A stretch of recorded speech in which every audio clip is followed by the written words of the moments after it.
like rocket launchers in America's concrete jungle and teach the poor and working class how to retaliate and leave a social vacuum. It's been 7 years since we last caught up with Synnika Lofton. Since then, this amazing poet, producer, and educator has been extremely busy. Back then, he was creating riot speech, a format that combined traditional music genres with performance poetry. I like to fill my super soaker with holy water and spray slick talking preachers in their faces.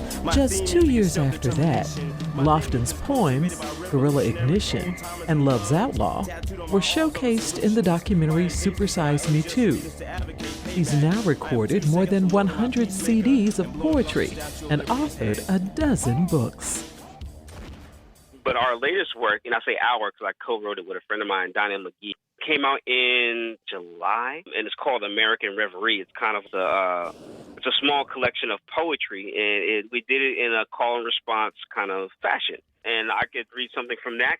That's cool? Go right ahead. This is called Singer of American Odyssey. I sing as the threat level rises. Low, guarded, elevated, high, severe. I hear the sirens, sense the unique hospitality, the violence roars for blocks. I fold into self, a jungle cat, upright, fingers on the pulse of concrete landscapes.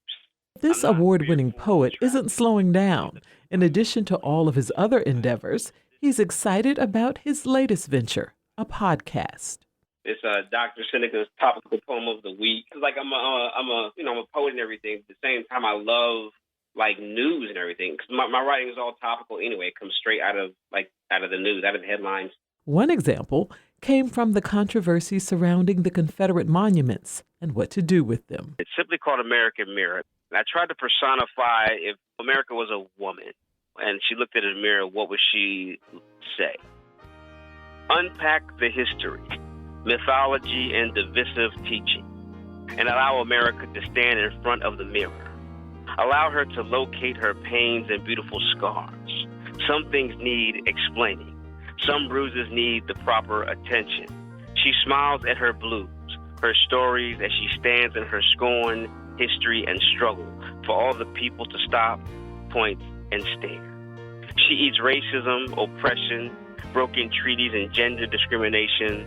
The wars and conflicts affect her breathing, breathing, breathing. With tears in her eyes, she understands heartbreaks and national anthems that don't make sense to everybody. Free speech is complicated. The contradictions are heavy, but she fights for a better image, a better day, a day that represents all complex narratives and attempts to heal all wounds. Justice circulates in her DNA, creating hunger and rage and a possible path to a real promised land, a real home.